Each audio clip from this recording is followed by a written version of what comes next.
Last class क्या क्या पढ़ा था हमने? हाँ हाँ, वीकली टेस्ट है बच्चे, एज यूजुअल है ना, ठीक है। अरे सर सर, अभी देख राहुल जी का बात हुआ भाई, वो आए अभी, ईडीपी वाले बंदे आए। नहीं नहीं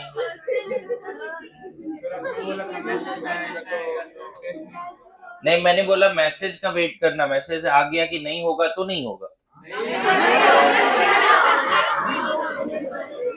सुनो सुनो, ऐसा कुछ नहीं है, पेपर बन गया।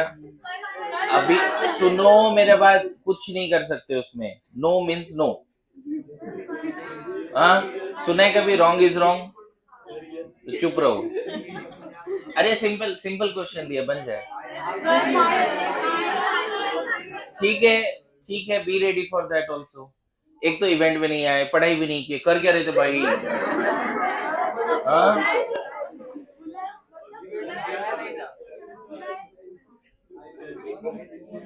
देखो हमने बहुत इज्जत दिया, जो लोग सेलेक्ट हो गए इधर बैठा के रखा उनको, सेलेक्ट हो जाओ, खाना भी खिलाएंगे, इधर बैठा के डांस भी कर लेंगे, सब ठीक है ना, लेकिन उससे पहले नहीं, उसके लिए टेप टेस्ट देना पड़ेगा।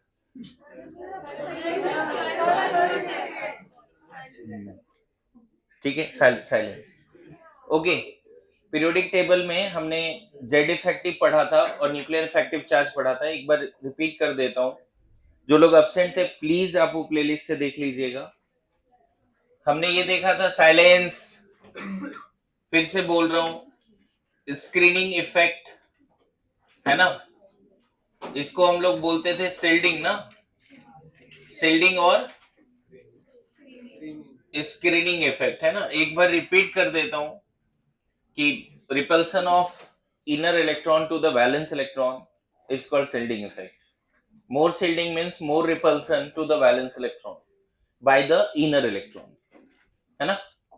एंड इसको स्लेटर्स ने कैलकुलेट किया था, और सिल्डिंग के लिए एक सिग्मा कांस्टेंट करके दिया था उसने। सिग्मा बढ़ रहा है मतलब सिल्डिंग, सिग्मा बढ़ रहा है मतलब रिपल्सन बढ़ रहा है। किसके बीच में रिपल्सन बढ़ रहा है भाई? वैलेंस इलेक्ट्रॉन और इनर इलेक्ट्रॉन के बीच में, है ना। रिपल्सन बढ़ रहा है मतलब सिल्डिंग इफेक्ट ज्यादा, है ना।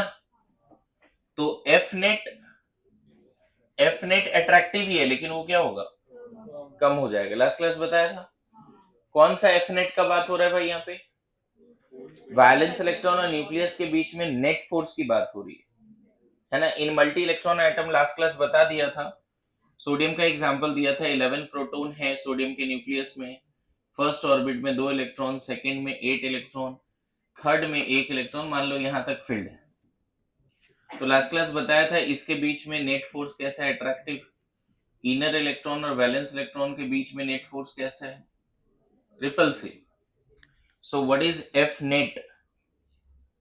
तो हम बोले थे नेट फोर्स तो सर अट्रैक्टिव ही होगा, है ना, that is F A minus F R. Yes no, net force ये बताया था ना, 100 न्यूटन है, ये 90 न्यूटन है, तो नेट फोर्स मैंने बोला था अट्रैक्टिव ही होगा। And the inner electron will repel the valence electron. In fact, all electron will repel each other, but our subject of interest is valence electron. So we will say focus on valence electron. It is repelled by inner electrons. Because of the repulsion of inner electron, this electron will not feel the attraction corresponding to 11 proton. याद आ रहा है? इसके रहते हुए, इस screen, इस sealed के रहते हुए, इस वैलेंस इलेक्ट्रॉन को ऐसा नहीं लगता है कि उसको 11 प्रोटॉन अट्रैक्ट कर रहा है। उसको ऐसा लगता है कि उसको 2 4 1 2 प्रोटॉन अट्रैक्ट कर रहा है। जितने एक्चुअल प्रोटॉन का अट्रैक्शन को फील कर पाता है, उसी को हम बोलते हैं न्यूक्लियर, याद आ गया, न्यूक्लियर इफेक्टिव चार्ज। देखो ये बताना जरूरी है क्योंकि अभी मैं इनट पेयर इफेक्ट वगैरह बताने वाला हूँ, तो फोकस करो सब लोग इधर। इसी को जेड इफेक्टिव बोलते हैं। नहीं, इसमें डेफिनेशन मैंने लिखा था, नोट्स में देखना। Z effective is charge corresponding to net force of attraction, the nuclear charge corresponding to the net force of attraction. समझ में आ रहा है? नेट फोर्स के क्रॉसपॉन्डिंग, पता है इसके क्रॉसपॉन्डिंग जो न्यूक्लियस में जो चार्ज होगा वो जेड इफेक्टिव है, इसके क्रॉसपॉन्डिंग जो न्यूक्लियस में चार्ज होगा वो तो जेड है। अरे सुनो, है ना? और इसी के रिपल्सन को हम सिग्मा बोलते हैं, इसीलिए जेड इक्वल टू क्या लिख देते हैं, जेड इफेक्टिव इक्वल टू क्या लिख देते हैं, जेड माइनस। लॉजिकल है, लॉजिकल है ना? सो जेड इफेक्टिव क्या होगा, सिग्मा बढ़ने से एफ नेट उधर लिख भी दिया है भाई, अट्रैक्टिव कम होता है, इनफैक्ट हम बोलेंगे जेड इफेक्टिव भी क्या होगा, कम हो जाएगा। नहीं, रिपल्सन ज्यादा तो वैलेंस इलेक्ट्रॉन उतना अट्रैक्शन फील नहीं करेगा जितना उसको करना चाहिए। अच्छा, मैंने बोला था इसको अगर सिंगल इलेक्ट्रॉन एटम में चेंज करें इसको, तो हमें कैसा बनाना चाहिए?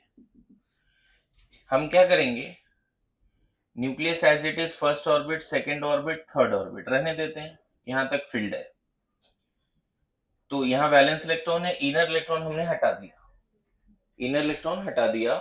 Now this valence electron must experience same net force whatever present in multi electron atom. Multi electron atom में जितना नेट फोर्स है उतना ही यहाँ एक्सपीरियंस करे। उसके लिए हम इनर इलेक्ट्रॉन हटा दें तो क्या प्रोटॉन भी कम करना पड़ेगा या प्रोटॉन उतना ही रहने दे? अगर प्रोटॉन हम 11 रहने देते हैं तो यहाँ पे नेट फोर्स हो जाएगा 100 न्यूटन। जब इनर इलेक्ट्रॉन हटा दिया तो 90 न्यूटन खत्म हो गया, वहां नेट फोर्स कितना था, 10 न्यूटन, 10 न्यूटन था ना। इनर इलेक्ट्रॉन हटा दिए तो रिपल्सन खत्म। तो अगर हम यहाँ 11 ही रहने दें तो कितना अट्रैक्शन फील होगा उसको, 100 न्यूटन का। लेकिन हम बोल रहे हैं कि when multi electron atom is converted to single electron atom, लेकिन क्या है, सिंगल इलेक्ट्रॉन एटम तो बोल रहे हैं, लेकिन हम क्या चाहते हैं, while converting multi electron atom to single electron atom, हम क्या चाहते हैं कि भाई जो मल्टी इलेक्ट्रॉन एटम में वैलेंस इलेक्ट्रॉन एक्सपीरियंस कर रहा था, जैसा वो नेट फोर्स फील कर रहा था, जैसा वो महसूस कर रहा था, वैसा यहां महसूस करे। तो ऐसा तभी पॉसिबल है, पहले तो मल्टी इलेक्ट्रॉन को सिंगल में कन्वर्ट करना है तो इलेक्ट्रॉन हटाने पड़ेंगे, तो इलेक्ट्रॉन तो इनर वाला हटा दिया, पॉसिबल इलेक्ट्रॉन हटाओ तब वो सिंगल में कन्वर्ट होगा। लेकिन वो महसूस वही करे जो मल्टी इलेक्ट्रॉन में फील कर रहा था, न्यूक्लियर चार्ज भी कम करने पड़ेंगे। अदरवाइज न्यूक्लियर चार्ज वही रखोगे तो भाई जो वहां महसूस कर रहा है 10 न्यूटन, यहाँ तो 100 न्यूटन हो जाएंगे। तो कैलकुलेशन में स्लेटर्स वाज द साइंटिस्ट जिसने बोला कि अगर सोडियम को मल्टी से सिंगल में कन्वर्ट करना है तो आपको न्यूक्लियर चार्ज भी कम करने पड़ेंगे, और न्यूक्लियर चार्ज कितने से कम करने पड़ेंगे वो स्लेटर्स ने इसके हिसाब से बातें करा, और उसके रूल्स भी हैं। अगर तुम चाहो तो मेरे नोट्स पढ़ो कैसे कैलकुलेट करते हैं, वो थोड़ा लर्न करना पड़ेगा, लेकिन है नहीं सिलेबस में तो उसको करने का जरूरत नहीं है। लास्ट क्लास इतना ही बताया था हमने। अब इसमें मैंने बताया था आपको ट्रेंड्स, है ना, ये रिवीजन हो गया सबको पक्का?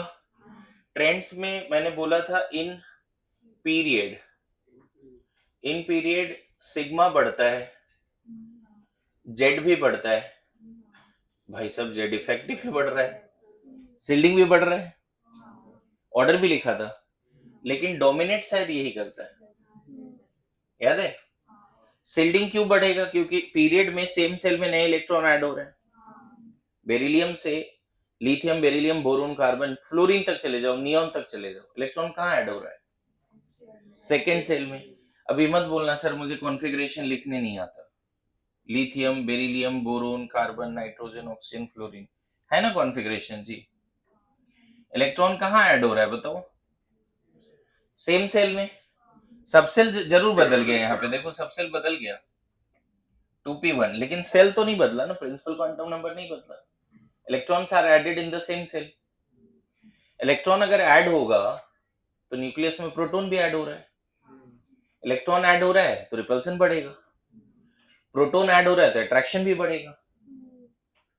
रिपल्सन अगर डोमिनेट करेगा तो नेट अट्रैक्शन कम हो जाएगा, लेकिन यहाँ पे अट्रैक्शन ही क्या हो रहा है, इसीलिए नेट क्या हो रहा है, जेड इफेक्टिव क्या है भाई, डोमिनेटिंग है कि नहीं?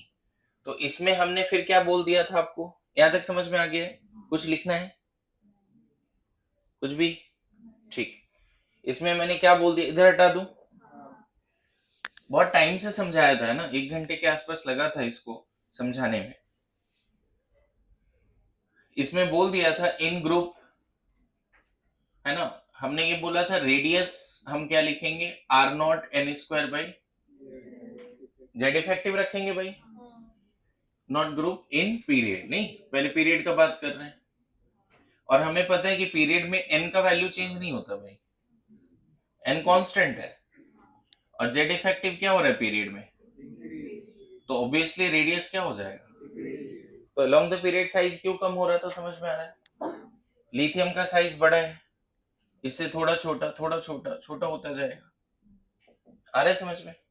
ऐसा भी नहीं कि ड्रास्टिक साइज में कमी आती है, but if you see the values of covalent radius या metallic radius, do you have any values of group period 2 at least? atomic size का किसी के पास वैल्यू है period 2 का लिखा हुआ? nobody is having period 2 का atomic size का वैल्यू नहीं है किसी के पास, एनसीईआरटी में नहीं है। देखो मैं यहाँ पे क्या नोट करवाना चाहता हूँ समझना, साइज घट जरूर रहा है, लेकिन मैं चाहता हूं कि एबनॉर्मल नहीं घट रहा है, आप इस बात को थोड़ा नोट करो। ऐसा नहीं है कि लिथियम बहुत बड़ा साइज का है और फ्लोरीन बहुत ही छोटा साइज का है। हम एक बार उसको देखते हैं कि अलोंग द पीरियड साइज में वेरिएशन कैसा है and down the group size में वेरिएशन कैसा है। अगर ये वैल्यूज मिल जाए हमें, ठीक है, किसी के पास वैल्यूज नहीं है एटॉमिक साइज का, यहाँ पे है, कोई नहीं मिल गया। पीरियड 2 का यहाँ वैल्यूज लिखा हुआ है ना। लिथियम के लिए जो वैल्यूज है, मैं ये क्यों लिख रहा हूं, अभी डाउन द ग्रुप भी मैं वैल्यूज लिख दूंगा, ताकि आपको एक आइडिया लगे कि अलोंग द पीरियड साइज घटता है और डाउन द ग्रुप साइज बढ़ता है, ये भी पता है। तो घटने का जो टेंडेंसी है वो बहुत ज्यादा है, या बढ़ने का टेंडेंसी बहुत ज्यादा है, उसको देख के थोड़ा समझते हैं। 152 है रेडियस जो है, ये कौन सी यूनिट में ऐसा तो नहीं लिखा है, लेकिन एटॉमिक रेडियस इसका 111 है, तो अच्छा खासा घटा है, राइट। 88 77 अब नहीं घट रहा है, दिख रहा है, ये एस ब्लॉक था ना, तो इसके लिए मेटालिक रेडियस हुआ। लेकिन इधर देखो, बोरोन कार्बन नाइट्रोजन, भाई ये सब ड्रास्टिक नहीं घट रहा है, देखा जी। तो मैं तो बोलूंगा ये सब ऑलमोस्ट कांस्टेंट ही है भाई, घटा जरूर है लेकिन ड्रास्टिक नहीं घटा है, ये नोट करने वाली बात है। अलोंग द पीरियड साइज घटता है, एक्सेप्शन नहीं है भाई, लिथियम से फ्लोरीन तक तो एक्सेप्शन नहीं साइज का, और वो यहां से एकदम लॉजिकली क्लियर भी हो रहा है कि साइज क्यों घट रहा है, क्योंकि along the period Z effective क्या हो रहा है, न्यूक्लियर इफेक्टिव चार्ज बढ़ रहा है, मतलब force of attraction between valence electron and nucleus, net force बढ़ रहा है ना along the period. Z effective बढ़ने का मेन पर्पस क्या बोलेंगे, इसके वजह से नेट फोर्स ऑफ अट्रैक्शन। ये नेट फोर्स हम किसके बारे में बात करते हैं भाई, वैलेंस इलेक्ट्रॉन है, तो नेट फोर्स बढ़ेगा तो साइज क्या होगा, मतलब यहां पे देखो दो ऑर्बिट के बाद, दो ऑर्बिट में ये साइज है, यहां भी दो ऑर्बिट है लेकिन और पास आ गए, दो ऑर्बिट में थोड़ा गैप ज्यादा है, यहाँ दो दो ही ऑर्बिट है लेकिन गैप कम है, यहां पर भी दो ही ऑर्बिट है, गैप और कम हो गया। आया समझ में, क्यों भाई, क्यों क्यों गैप कम हो गया सारे ऑर्बिट्स के बीच में, क्योंकि वैलेंस इलेक्ट्रॉन और न्यूक्लियस के बीच में जेड इफेक्टिव ज्यादा डोमिनेटिंग है, सील्डिंग तो है ही बट जेड इफेक्टिव ज्यादा डोमिनेटिंग है, यहां तक समझ गए। तो भाई ये याद रखना साइज क्यों घट रहा है, in group lithium, sodium, potassium, rubidium, caesium, francium, मैंने लिखा था इन सबका Z3 11 19 याद है, कल जाते हुए लिख के गए थे, 37 55 87, इन सबका सिग्मा इसका तो 1.3 था, लेकिन इन सबका 2.2 था, याद है। मतलब डाउन द ग्रुप जो रिपल्सन है वैलेंस इलेक्ट्रॉन एंड न्यूक्लियस के बीच में, वो ऑलमोस्ट कांस्टेंट है ना। जेड इफेक्टिव सिग्मा कांस्टेंट नहीं है, जेड इफेक्टिव कांस्टेंट है, राइट। इवन सिग्मा तो बढ़ रहा था, सिग्मा अच्छा खासा बढ़ रहा था, इसका 1.7 था, इसका कितना था सिग्मा जी? 8.8।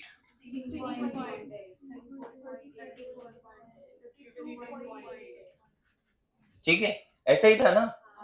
तो यहाँ पे इन ग्रुप हमने क्या देखा भाई, जेड इफेक्टिव क्या है, कांस्टेंट है।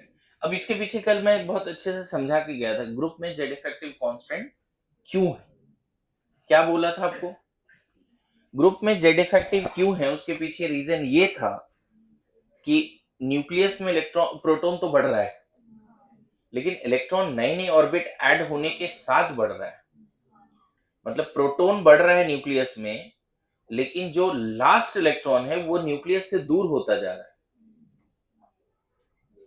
गुड टू गो।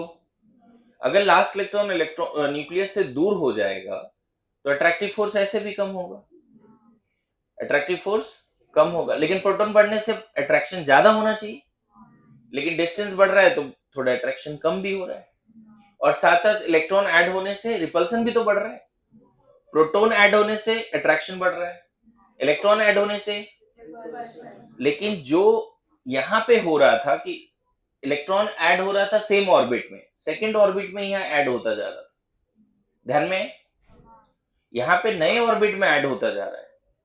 तो ओवरऑल सिचुएशन ऐसा एराइज होता है कि वैलेंस इलेक्ट्रॉन और न्यूक्लियस के बीच में, यहां देखना नेट फोर्स का बात नहीं कर रहा, Z effective almost net force की बात नहीं कर रहा हूं, ये नहीं मान लेना कि जेड इफेक्टिव कांस्टेंट है तो नेट फोर्स भी कांस्टेंट होगा। जेड इफेक्टिव अगर कांस्टेंट है तो रेडियस भी फिक्स होगा, तभी नेट फोर्स कांस्टेंट होगा। लेकिन आपको पता है नए नए सेल ऐड हो रहे हैं, तो जेड इफेक्टिव कांस्टेंट होने के बावजूद भी नेट फोर्स ऑफ अट्रैक्शन कम होता है डाउन द ग्रुप। क्यों क्यों कम होता है भाई, बोलो। हाँ बिल्कुल, उसको हम ऐसे भी समझ सकते हैं, नए नए सेल ऐड हो रहे हैं ना, वहां से समझ सकते हैं कि नहीं बताओ। यहां पे हमें क्या दिख गया कि जेड इफेक्टिव ग्रुप में क्या है, कांस्टेंट है ना, सिग्मा बढ़ रहा है। अब बताओ रेडियस का फॉर्मूला क्या होता है, R naught N square Z effective. तो यहाँ पे एन तो भाई चेंज होगा ना, down the group N change होगा, नए नए ऑर्बिट ऐड हो रहे हैं, तो आर एन एक्चुअल में किस पे डिपेंड कर गया, सिर्फ ये, और ये कांस्टेंट है, तो भाई ऑब्वियसली एन बढ़ता है डाउन द ग्रुप, तो आर एन भी। लेकिन एक चीज समझना, अगर एफ नेट का बात करोगे, एफ नेट अट्रैक्टिव, तो हम इसको के Z E Z effective into E, Z effective मतलब क्या, नंबर ऑफ प्रोटॉन ना, अब प्रोटॉन पे चार्ज कितना, E into E divide by R N ना भाई। यहाँ पे बड़ा इंपॉर्टेंट बात बताने जा रहा हूं, ये कांस्टेंट है, ये सब कांस्टेंट है, लेकिन ये तो बढ़ रहा है ना, ऊपर दिख रहा है ना भाई, इसीलिए एफ नेट क्या होगा, देखो डाउन द ग्रुप एकदम अच्छे से रटना, ये कांस्टेंट जरूर है, बट रेडियस क्या हो रहा है, distance between valence electron nucleus बढ़ रहा है, तो नेट फोर्स ऑफ अट्रैक्शन क्या होगा भाई, ध्यान रखना, पीरियड में नहीं था, पीरियड में नेट फोर्स ऑफ अट्रैक्शन बढ़ रहा था, जेड इफेक्टिव भी बढ़ रहा था, वहां पे नेट फोर्स ऑफ अट्रैक्शन भी बढ़ रहा था, यहाँ पे जेड इफेक्टिव कांस्टेंट है, उसके बावजूद भी नेट फोर्स ऑफ अट्रैक्शन कम हो रहा है, उसके पीछे रीजन कौन सा है, रेडियस। मेरी बात आई समझ में। तो ये लास्ट क्लास नहीं लिखाया था, इसको थोड़ा सा लिख के रख लीजिए, ग्रुप वाला तो ढंग से लिखा ही दिया था, सॉरी पीरियड का। अब मैं चाहता हूं इसमें एक बार वैल्यूज लिख देना, लिथियम, सोडियम, पोटासियम, रुबिडियम, बस एक बार दिखाने के लिए कि भाई रेडियस कैसे बढ़ता है down the group. Along the period क्या दिखा भाई, beryllium, boron, carbon, nitrogen, oxygen, fluorine 2-2, 3-3 से कम हो रहा था, ड्रास्टिक कम हो रहा था क्या, एस ब्लॉक में ठीक था, मतलब थोड़ा ज्यादा ही था एस ब्लॉक का, जैसे पी ब्लॉक में है सारे एलिमेंट का क्या बहुत ड्रास्टिक कम हो रहा है, थोड़े थोड़े कम हो रहे हैं। लेकिन यहाँ पे जैसे अगर देखोगे लिथियम का है 152, डाउन द ग्रुप साइज बढ़ेगा घटेगा, बढ़ेगा, देखो कितना जंप है, दिख रहा है भाई, डाउन द ग्रुप बहुत अच्छा खासा जंप है ना। और जंप तो यहाँ और खतरनाक है, ये एबनॉर्मल जंप यहाँ पर है, देखो ये वाला एबनॉर्मल जंप है। इसमें कितना जंप है 30 का, इसमें 40, इसमें 13 ना, इधर तो कभी ये क्वेश्चन आ सकता है, एनसीईआरटी का ही सवाल है कि कहां पे जंप एस ब्लॉक में थोड़ा एबनॉर्मल है। तो एस ब्लॉक में जंप पोटेशियम और सोडियम के बीच में ज्यादा एबनॉर्मल है। रीजन जो भी रहा, उसका मेटालिक रेडियस, उसकी क्रिस्टल कैलकुलेशन की अपनी लिमिटेशंस होती है, लेकिन जो हमारे पास डेटा अवेलेबल है उससे हम ये बोल सकते हैं कि डाउन द ग्रुप साइज बढ़ेगा। और बताओ बोरोन फैमिली जो था, तुमने देखा था boron, carbon, nitrogen, oxygen, fluorine, है ना, ये कितना था भाई 88 शायद। बोरोन अभी लिखा था, boron, carbon, nitrogen, oxygen, fluorine, कितना था बोरोन अभी तो लिखा था भाई 88। अच्छा लिखा ही नहीं तुम लोगों ने, अच्छा अरे यार तुम लोगों को तो टाइम दिया था, मैंने पूछा भी था लिखना है तो लिख लो। 88, 77,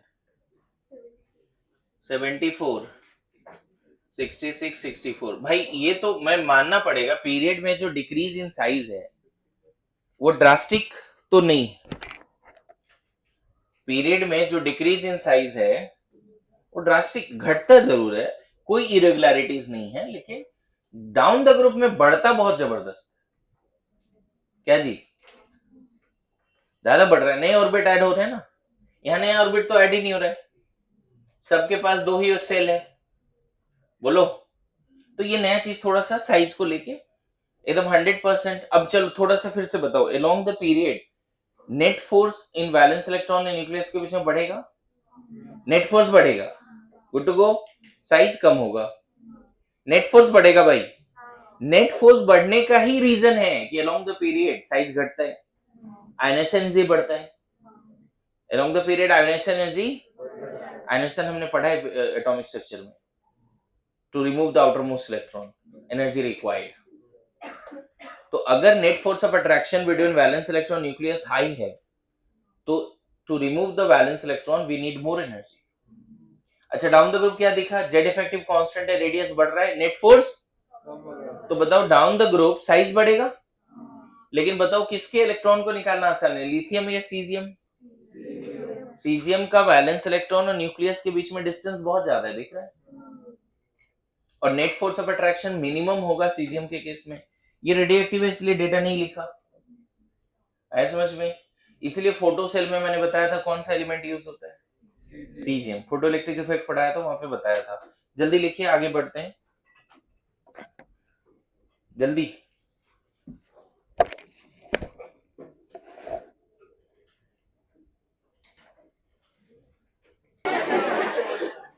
ठीक है, अच्छा ये बताओ, एबिलिटी टू सिल्ड,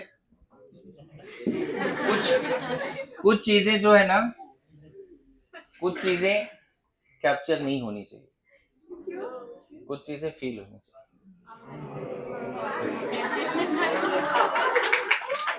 यही था ना जी, सही था ना?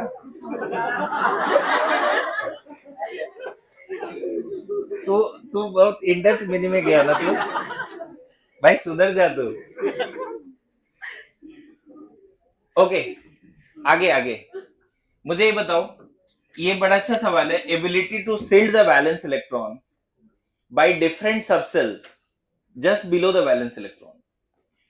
मान लो ऐसा है, वैलेंस इलेक्ट्रॉन यहां पर है और उसके जस्ट पहले एस सबसेल है, क्या है, ये nth है, यहाँ पे इलेक्ट्रॉन है, nth ऑर्बिट है, ये n-1 का s सबसेल है। वैलेंस इलेक्ट्रॉन के जस्ट पहले s सबसेल अगर होता है, s सबसेल स्फेरिकल होता है, सुना है ना? तो उसके स्फेरिकल होने के वजह से वो न्यूक्लियस को अच्छे से स्क्रीन करता है। तो ability to shield, ability to shield by different subshell, ये क्वेश्चन पूछा जाता है कभी कभी, SPDF चलता है। मतलब सबसे अच्छा सील्ड कौन करता है वैलेंस इलेक्ट्रॉन को? वैलेंस सेल के जस्ट पहले अगर एस सबसेल में इलेक्ट्रॉन्स है तो वो ज्यादा सील्ड करता है। मैं ऑर्बिटल का बात कर रहा हूं, पर ऑर्बिटल 2 ही इलेक्ट्रॉन है, ऐसे मत सोचो यहाँ 2 है, यहाँ 6 है, यहाँ 10 है, यहाँ 14 है, ऐसा नहीं। मैं पर ऑर्बिटल बोल रहा हूं। वैलेंस सेल के जस्ट पहले एस ऑर्बिटल है, वैलेंस सेल के पहले px है, वैलेंस सेल के पहले कोई d ऑर्बिटल है, d सबसेल नहीं।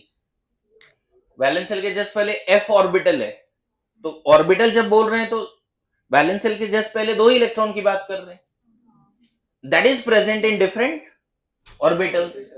So ability to shield the valence electron by different subcells which is just below the valence, by different orbitals which is just below the valence shell electron will be this. D और F में अगर electron है तो वो valence electron को उतना अच्छा sealed नहीं करता, याद रहेगा। D और S में इलेक्ट्रॉन है तो D एंड F में अगर इलेक्ट्रॉन है, just D and F orbital में अगर इलेक्ट्रॉन है just below the valence electron, then it will shield the valence electron effectively? No, very poor shielding. Poor shielding मतलब पुअर रिपल्सन। पुअर सील्डिंग, इसके बारे में क्या बात करेंगे? पुअर सील्डिंग चलेगा, मतलब हम बोल सकते हैं पुअर रिपल्सन। समझ गए बात को? थोड़ा अच्छा सील्ड कौन करता है?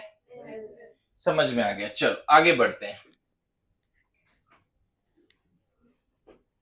यही रीजन है कि वैलेंस, ये रीजन की वजह से क्या होता है, देखो मैं बात कर रहा हूं लेंथेनॉइड कॉन्ट्रैक्शन, लेंथेनॉइड कॉन्ट्रैक्शन क्या होता है बात करते हैं, है ना। फिर ट्रांजिशन कॉन्ट्रैक्शन भी है। पहले ट्रांजिशन समझ लेते हैं। Scandium to zinc, scandium titanium, vanadium chromium, है ना, manganese, iron, cobalt, nickel, copper, zinc, है ना, ऐसा ही है स्कैंडियम टू जिंक। बढ़िया। इसमें देखो क्या होता है, आर्गन, डिस्टेंस वाइज लिख देता हूं, डिस्टेंस वाइज लिख देता हूं। लास्ट इलेक्ट्रॉन कहां जाता है? 3D सबसेल में। कहां जाता है? इसमें क्या हो जाएगा भाई? 3D2 4s2, इसमें 4s2, 3D5 4s1, पता है ना सबको? ये पूरा लिख ही लेते हैं, ज्यादा सही रहेगा, समझने में ज्यादा अच्छा रहेगा, है ना।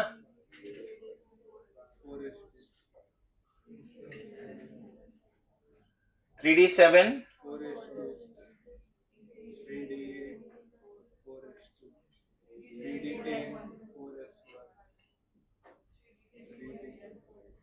है ना। Scandium to zinc last electron कहां ऐड हो रहा है भाई? तो थोड़ा जल्दी में बता देता हूं, समझ लो। Scandium to zinc last electron कहां ऐड हो रहा है? डी सबसेल में। और प्रोटॉन कहां ऐड हो रहा होगा? न्यूक्लियस में।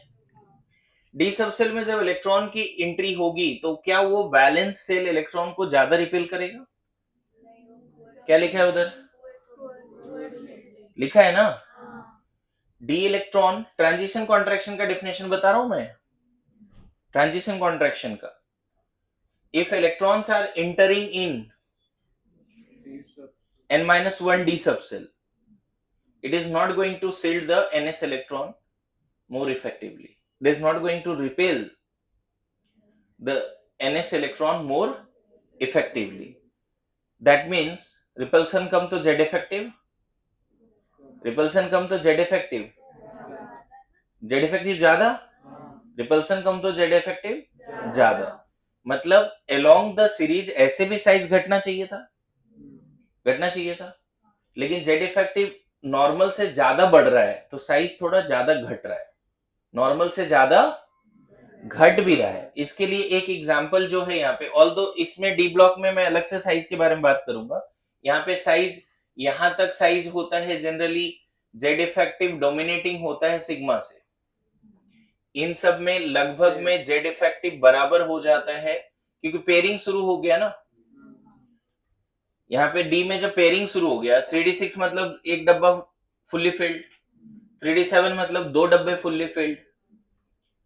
इन सब में जेड इफेक्टिव सिग्मा मतलब रिपल्सन भी बढ़ा, जेड इफेक्टिव बढ़ा, काउंटर बैलेंस हो गया। इन सब में जेड इफेक्टिव ज्यादा बढ़ा, समझ में आया। और लास्ट वाले में दो में जेड इफेक्टिव जो है डोमिनेट नहीं करता, कौन डोमिनेट करता है? इसीलिए डी ब्लॉक का साइज कैसे चलता है, पहले घटता है फिर कांस्टेंट लास्ट में बढ़ जाता है।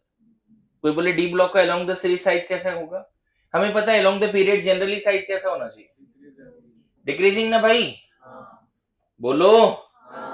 लेकिन डी ब्लॉक में ये सही नहीं है, ये सही।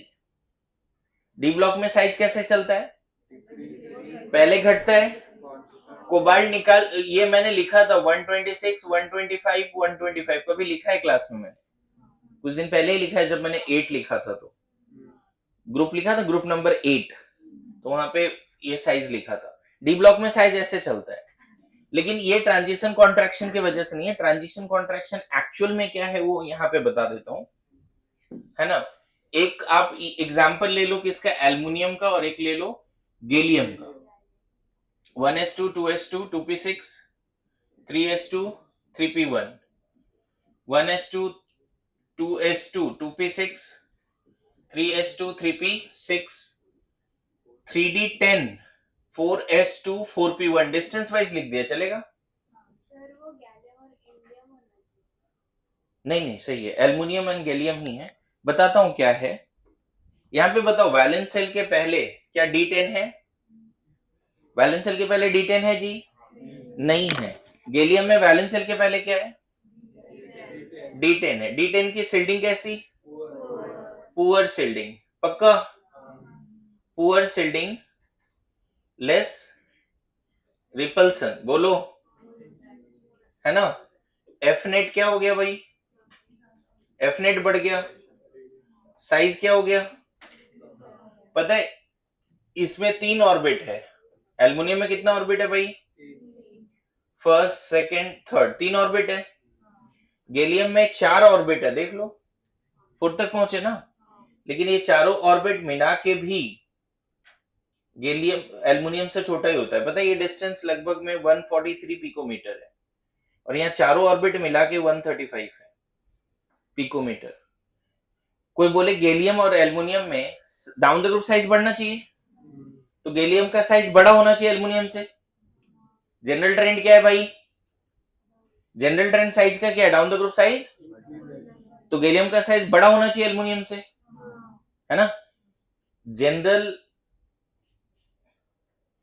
साइज क्या चलेगा, गैलियम बड़ा होना चाहिए एल्युमिनियम से। एक्चुअल में क्या है, एक्चुअल साइज क्या है ना, एल्युमिनियम बड़ा है गैलियम से। कोई पूछे why, why due to transition contraction. If there is fully filled D subcell just below the valence cell, the ability to shield D subcell electron is very poor. It is not going to shield so effectively. अगर repulsion ये उतना ज्यादा इसको shield ही नहीं कर रहा है, तो इसके न्यूक्लियस और वैलेंस सेल में अट्रैक्शन बढ़ जाएगा, मतलब ट्रांजिशन कॉन्ट्रैक्शन। ट्रांजिशन क्यों कि डी ब्लॉक आ गया, समझ गए। If there is fully filled D just below the valence shell, their ability to shield the valence electron is poor, है ना। Z effective increases, size decreases much more than the expected value, and this is called transition contraction. तो heading दे सकते हैं, ये पूरा बात लिख सकते हैं, लिखो ट्रांजिशन कॉन्ट्रैक्शन पहले लिखो, शिल्डिंग इफेक्ट ये जरूर लिख लेना, ये ऑर्डर, इसी ऑर्डर को यूज कर रहे हैं ना वहां पे भाई, कि यहाँ पे देखो इसकी शिल्डिंग उतनी अच्छी नहीं होती, उसी को तो यूज किया ना। लिखो if there is fully filled, if there is fully filled, if there is fully filled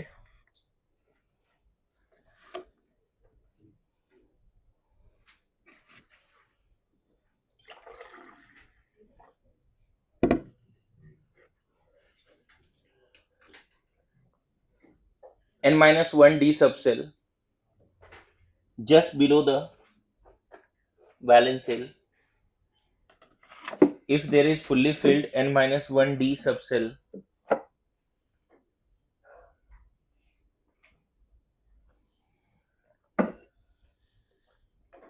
if there is fully filled n-1d subcell just below the valence cell, the ability to shield or repel the n-1d subcell electrons is poor. Ability to shield or repel, है ना, the n-1d subcell electrons are poor. Because of that, F net attractive increases. Short में लिखो F net attractive, कैसे लिखा हुआ F, है ना, F net attractive increases and size decreases more than the expected value, and size decreases more than the expected value. This is due to transition contraction. Yeah, this is called transition contraction. समझ गए? This is called transition contraction. Board पे जो भी लिखा है वो जल्दी लिखिए, क्विक. ओके, आगे बढ़े. सुनो, लिखो लेंथनाइड कॉन्ट्रैक्शन. यहाँ पे ये एक एक्सेप्शन है भाई साइज में. लेंथनाइड कॉन्ट्रैक्शन क्या है देखो, है ना, boron, aluminium, gallium, indium, thallium. अगर कॉन्फ़िगरेशन हम लिख दें, इनर्ट गैस के टर्म्स में लिख देते हैं बच्चे, और डिस्टेंस वाइज लिख देते हैं, ठीक है, थोड़ा जल्दी हो जाएगा. 3s2 3p1, argon 3d10 4s2 4p1. Practice किया था हमने, है ना. क्रिप्टन डिस्टेंस वाइज लिख देता हूं, 4d10 5s2 5p1. जेनन 4f14 5d10 6s2 6p1. हमने अभी जस्ट एक्सप्लेन किया कि एल्युमिनियम और गैलियम में कौन सा कॉन्ट्रैक्शन है भाई. इन दोनों में कंपेयर किया ना हमने. यहाँ वैलेंस सेल के पहले d10 नहीं है, यहाँ वैलेंस सेल के पहले 3d, तो इसके पास कैसा कॉन्ट्रैक्शन है, ट्रांजिशन कॉन्ट्रैक्शन, राइट. क्योंकि डी सबसेल वाला इलेक्ट्रॉन उतना सील्ड नहीं कर पाया. बोलो, इनर्ट पेयर इफेक्ट दोनों साथ में पढ़ा रहा हूं मैं, transition contraction and inert pair effect. ध्यान से सुनना. डाउन द ग्रुप इसका कॉन्फ़िगरेशन में उतना ज्यादा चेंजेस नहीं है. यहाँ पे एक चेंज आया कि वैलेंस सेल के जस्ट पहले डी नहीं था, यहाँ फर्स्ट टाइम वैलेंस सेल के पहले डी आया. यहाँ पर वैलेंस सेल के पहले डी है, यहाँ भी है, तो दोनों एक जैसा है ना. तो इसके पास भी कौन सा कॉन्ट्रैक्शन है, तो दोनों के पास अगर एक कॉन्ट्रैक्शन है तो साइज में इरेगुलरिटीज नहीं हो सकती. इसका साइज बढ़ेगा ही, क्योंकि इसके पास 5 ऑर्बिट है, इसके पास 4 ऑर्बिट, और कॉन्ट्रैक्शन दोनों के पास है. अरे यस नो. लेकिन देखो यहाँ पे क्या हो रहा है, वैलेंस सेल के जस्ट पहले क्या है, फुल्ली फिल्ड डी भी है और एफ भी है. तो हम बोल सकते हैं वेरी पुअर शील्डिंग बोल सकते हैं भाई. रिपल्सन स्क्रीनिंग बोल सकते हैं. In P block down the group for heavier elements. इसके नीचे भी हम UUT ले सकते थे, बट ये रेडियोएक्टिव है इसीलिए इसको नहीं ले रहे हैं. स्पेशली हम किसके बारे में बात कर रहे हैं, 6th पीरियड का. In P block down the group 6th period, in P block down the group 6th period element will have fully filled DNF both just below the valence shell. Because of these electrons, their shielding is very poor. 24 electron बढ़ा है तो 24 proton भी बढ़ा होगा, लेकिन ये सारे electron मिला के उतना रिपेल कर ही नहीं रहा है, तो प्रोटॉन बड़ा पावरफुल हो गया होगा. अरे ऐसा नो, प्रोटॉन बड़ा ही पावरफुल हो गया होगा. तो इसके जेड इफेक्टिव और जबरदस्त बढ़ेंगे, जेड इफेक्टिव और ज्यादातर वो कौन कंट्रीब्यूट करेगा जेड इफेक्टिव बढ़ाने में? 4F series, that is lanthanoid, that is called lanthanoid contraction. Z effective जबरदस्त बढ़ गए तो साइज जितना बढ़ना चाहिए उससे जितना बढ़ना चाहिए डाउन द ग्रुप उससे एबनॉर्मल घट जाएगा। अरे डाउन द ग्रुप नए सेल ऐड हो रहे तो साइज बढ़ना चाहिए, पता चला डाउन द ग्रुप और abnormal, and this is due to lanthanoid contraction. लिख लो, in P block for heavier elements, bracket में 6 पीरियड लिख सकते हो, in P block for heavier elements down the group 6 period, in P block for heavier elements down the group 6th period, in P block for heavier elements down the group 6th period,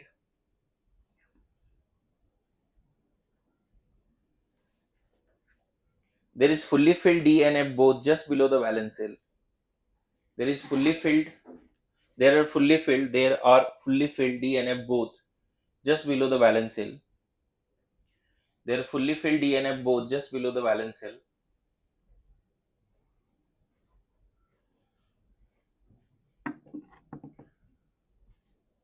Ability to shield by these n-2 F and n-1 D, the ability to shield or repel, है ना, the ability to shield or repel by n-2 F subcell, n-2 ही बोलेंगे ना, ns है तो n-2 और n-1 D subcell is very poor,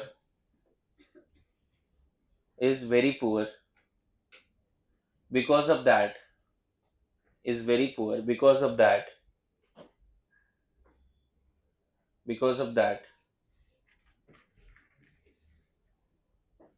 Fnet attractive increases much more than the expected value. Fnet attractive increases much more than the expected value.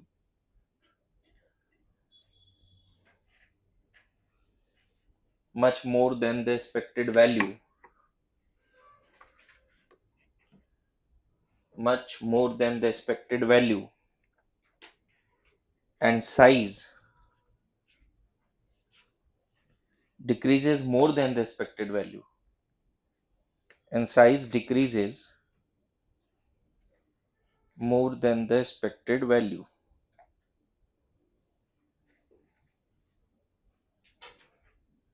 Bracket में लिखो although it should increase, although it should, बढ़ना चाहिए था ना size, but ज्यादा बढ़ा भी है तो उतना खतरनाक नहीं बढ़ा है ना। इसका जो है ना बोरोन फैमिली में शायद डेटा है, एक बार किसी के पास है क्या साइज का डेटा इसका, एनीवन? ये हटा दो क्या, ये हटा दो, अरे ये ट्रांजिशन कॉन्ट्रैक्शन वाला डेटा है ना। एस ब्लॉक बोल रहा, पी ब्लॉक वाली एनसीईआरटी है क्या 11th वाली?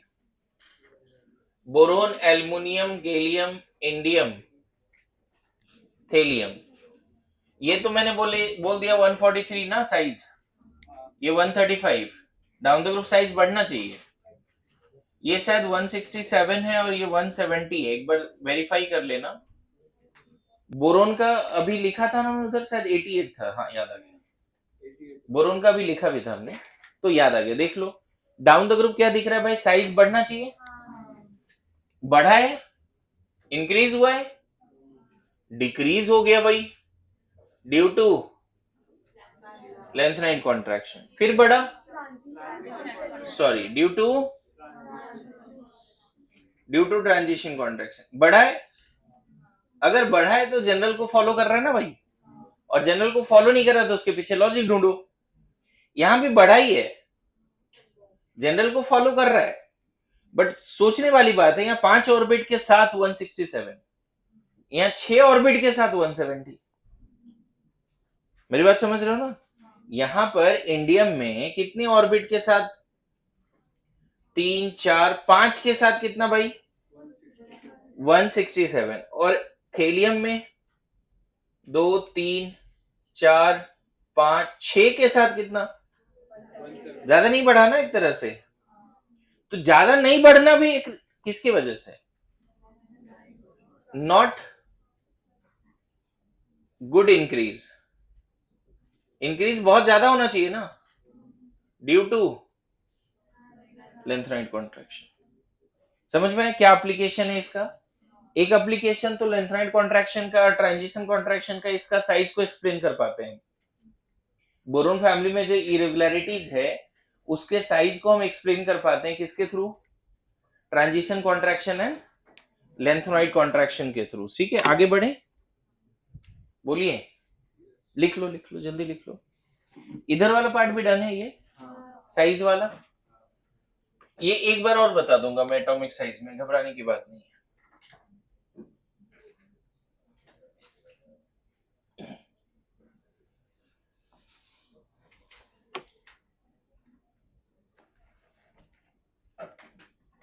जल्दी लिखो।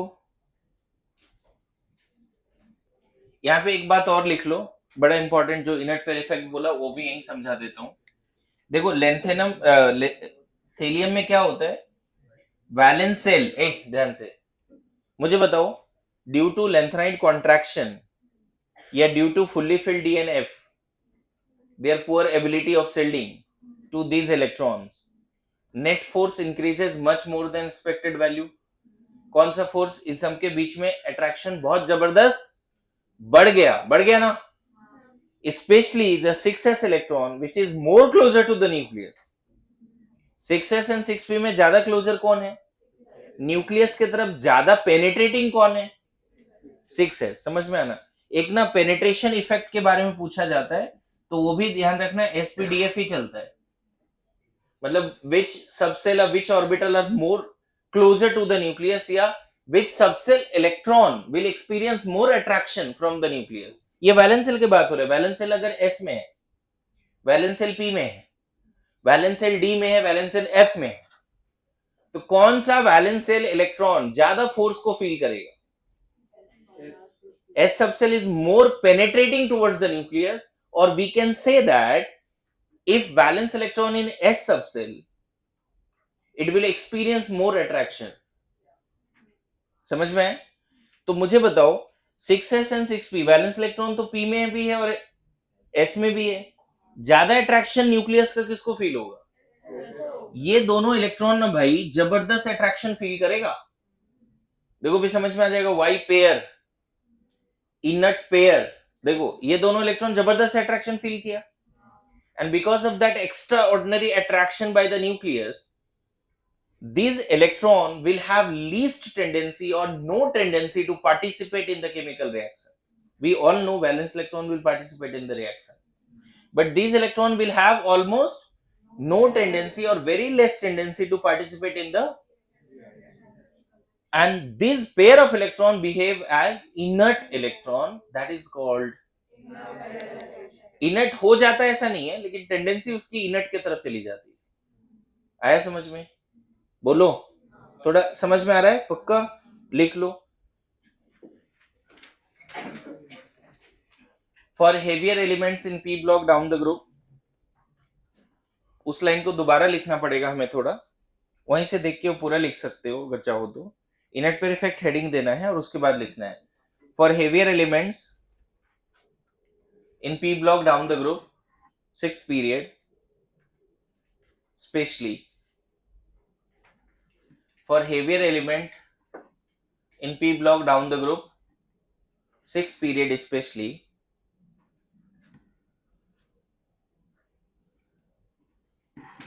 F net attractive much more, F net attractive much more, because of very poor shielding, of n-2f and n-1d electrons, n-1, n-2f and n-1d electrons, है ना, the valence the valence electrons in Ns and Np, the valence electron in Ns and Np will experience very strong attraction from the nucleus, will experience very strong attraction from the nucleus due to very high Z effective, will experience very strong attraction from the nucleus due to very high nuclear effective charge, especially the Ns electron, which is more closer to the nucleus, especially the Ns electron which is more closer to the nucleus, especially the Ns electron which is more closer to the nucleus,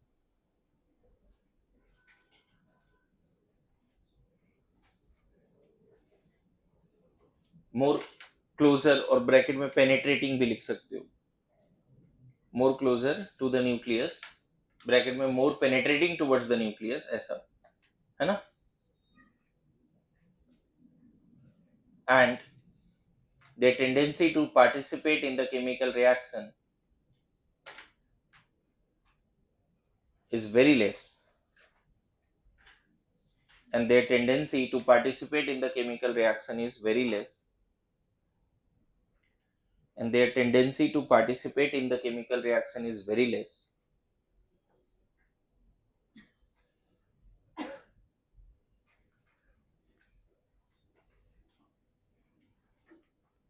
That is, it behave as inert electrons. That is, they behave as, that is the pair of electron behave as inert electron, ऐसे भी लिख सकते हो. That is the pair of electron behave as inert electron. That is the pair of electron behave as inert electron, known as inert pair effect, known as inert pair effect. समझ गए. अब इसका application क्या है, देखो ये तो definition लिख लिया. एप्लीकेशन देखो, अभी एक चीज और समझा दूं आपको. आप ऐसा नहीं सोचना कि पीरियोडिक टेबल ही चल रहा है. आपको ऐसा लग रहा होगा, लेकिन इसे पी ब्लॉक में पढ़ना है पूरा डिटेल, बोरोन फैमिली में. तो मैंने बोला है कि ये खत्म होगा तो ब्लॉक केमिस्ट्री भी खत्म होगा. मतलब कम से कम बॉन्डिंग वाला पार्ट छोड़कर बेसिक आयोनाइजेशन एनर्जी हर जगह से कर लेंगे, साइज वगैरह हर जगह से कर लेंगे. समझ गए ना. उसको खत्म करेंगे भाई. ये महीना बहुत इंपॉर्टेंट बनाना है इनऑर्गेनिक के लिए हमें, स्पेशली ब्लॉक केमिस्ट्री के लिए. और वो इंपॉर्टेंट कैसे बनाना मुझे पता है. हर टेस्ट में क्वेश्चन देंगे, है ना. हो जाएगा, मुझे पता है. सीरियसली, ये माइंडसेट बदलेंगे ना हम, तो तुम्हारा फायदा हो जाएगा. तुम्हारा सुनते रहेंगे सर अभी नहीं पढ़ा, बाद में दीजिए, फिर गड़बड़ हो जाती है ना. और तुम्हारा सपोर्ट चाहिए इसमें. ध्यान रखो, ब्लॉक केमिस्ट्री डेली पढ़ो, नोट्स बना के खत्म करो. अब देखा होगा 2 ड्राइव भेजा है, एक ड्राइव में हाईलाइटेड एनसीईआरटी भी भेजा है. भाई क्यों भेज रहा हूँ, वो सब तरीके से प्रिंट तैयार हो जाना चाहिए, है ना. वो प्रिंट तैयार हो जाना चाहिए, प्रिंट लेके एक फाइल तैयार हो जानी चाहिए, वही नहीं पढ़ा रहना चाहिए. ठीक है. देखो एप्लीकेशन क्या है. कोई पूछे Tl+1 या Tl+3 स्टेबिलिटी, तो मैंने बोला ये इलेक्ट्रॉन इनर्ट हो जैसा बिहेव कर रहा है, तो निकलेगा कितना इलेक्ट्रॉन. समझ में आ रहा है. तो ज्यादा स्टेबल कौन है भाई. ऑक्सीडाइजिंग पावर, मतलब कौन पहले इलेक्ट्रॉन लेने के लिए मरा जा रहा है. भाई 2 इलेक्ट्रॉन फोर्सफुली तुमने NH6s से इलेक्ट्रॉन निकाल दिए, तो वो तो चाहेगा ना वापस उसको लेना. और ऐसे भी +3 पे है, तो कौन इलेक्ट्रॉन को जल्दी अट्रैक्ट करेगा. +3. Yes no. स्टेबिलिटी कभी कभी ऐसा पूछा TlCl या TlCl3, ऐसा कभी कभी पूछा जाता है TlCl3 क्यों नहीं स्टेबल है. Due to inert pair effect. भाई ये कितने पे जाना चाहिए, कौन सा इलेक्ट्रॉन पार्टिसिपेट करना चाहिए. मेरी बात आ रही समझ में ना. 2 नहीं चले जाएगा, तीनों नहीं जाएगा ना. जाना तो तीनों चाहिए था, लेकिन इसके लिए जा कौन रहा है. ये तो जा नहीं रहा है, ये जा रहा है. आया समझ में? पक्का? इस तरह के सवाल। अब जैसे इसमें स्टेबिलिटी पूछ लेगा, बोरोन +3, एल्युमिनियम +3, गैलियम +3, इंडियम +3 और थेलियम +3। भाई डाउन द ग्रुप +3 पे जाना चाहिए क्या? डाउन द ग्रुप नहीं जाना चाहिए +3 में। स्टेबिलिटी पूछ लेगा +1 ऑक्सीडेशन स्टेट। क्या एल्युमिनियम का कोई +1 वाला कंपाउंड देखा है क्या तुमने? देखा है क्या? बोलो, है ना? तो यहाँ पे +1 का oxidation state down the group बढ़ेगा, मतलब lower oxidation state down the group बढ़ेगा। ग्रुप ऑक्सीडेशन स्टेट कितना? जो उसका वैलेंस इलेक्ट्रॉन है। अगर कोई बोले ग्रुप ऑक्सीडेशन स्टेट क्या होता है? Group oxidation state is equal to valence electrons. तो इसका ग्रुप ऑक्सीडेशन स्टेट क्या होना चाहिए? Boron, aluminium, gallium, indium, thallium क्या होना चाहिए भाई? सबका 3 होना चाहिए। कोई डाउट? लेकिन ये +1 भी शो करता है, समझ में आया? और इसका +1 ही ज्यादा स्टेबल है। ये भी +1 शो करेगा ट्रांजिशन कॉन्ट्रैक्शन की वजह से, लेकिन मेनली +1 किसका ज्यादा स्टेबल है? इसका। बाकी ये सब जनरली, ये अगर +1 करता भी, ये सब तो करता भी नहीं। ये सब, इन सब का क्या है भाई? इन सब का क्या स्टेबल है? सिर्फ इसका क्या स्टेबल है?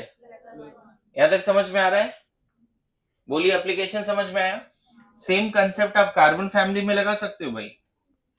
Carbon, silicon, germanium, SnPb। आपको पता है 2s2 2p2 याद है? लास्ट में 3s2, मैं सिर्फ लास्ट वाले लिख रहा हूं, चलेगा? 4s2 4p2, 5s2 5p2, 6s2। पता है इसके जस्ट पहले फुल्ली फिल्ड F&D दोनों है। लेड के पहले भी तो है, इसीलिए सबका होना चाहिए +4 ना भाई, क्योंकि ग्रुप ऑक्सीडेशन स्टेट जितना है उतना होना ही चाहिए। बट डाउन द ग्रुप ही कितना शो करेगा भाई? +2 कैसे? इनट कौन हुआ? ये ना, तो 2 तो अभी भी पार्टिसिपेट कर सकता है ना। बोलो, this pair of electron become inert. So अगर आप देखोगे फिर से स्टेबिलिटी पूछ ले, लेड +2 या लेड +4? +2 ना भाई, बोल दो यार। मान लो तुमसे पूछ दिया ऑक्सीडाइजिंग पावर, इसमें तो डाउट ही नहीं है मुझे लगता है। ये ना, जो अनस्टेबल है भाई, oxidising agent. Higher oxidation state, stronger oxidising agent. Yes no?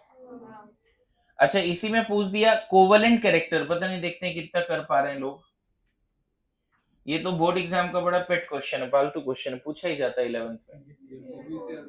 Covalent character +4 पे अगर ले गए भाई ना, तो उसकी पोलराइजिंग पावर जबरदस्त हो जाएगी।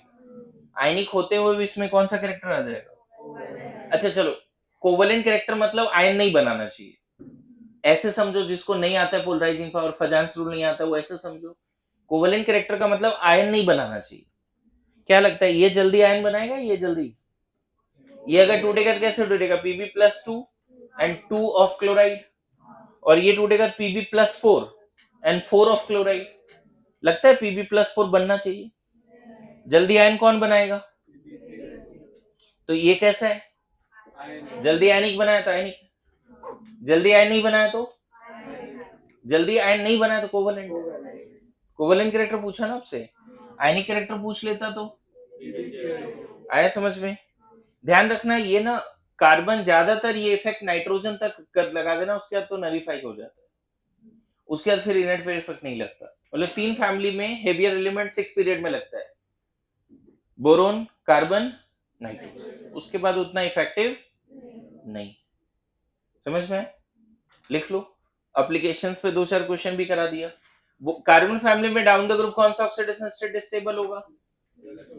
है ना? अगर यहाँ बोल दे +4, तो +4 से +2 ऊपर जाएंगे तो ये ज्यादा स्टेबल है, नीचे आएंगे तो ज्यादा स्टेबल। कौन है ज्यादा स्टेबल? नीचे, ऊपर? आया समझ में? बोलो, आ रहा है समझ में? सबको अभी वीकली टेस्ट का टेंशन है, मैं समझ गया। चलो यहीं पे छोड़ देता हूँ। हाँ करेगा करेगा, SNG वो सब भी +2 करता है, लेकिन ज्यादा स्टेबल लेड का ही +2 है, ठीक है। सुनो, पूरी इनऑर्गेनिक ही पढ़ाने का कोशिश है बच्चे, आपका साथ चाहिए, ठीक है। एकदम लाइटली नहीं लो, 2 घंटा 3 घंटा एक्स्ट्रा उठना पड़े सुबह सुबह या लेट नाइट, पढ़ के सो।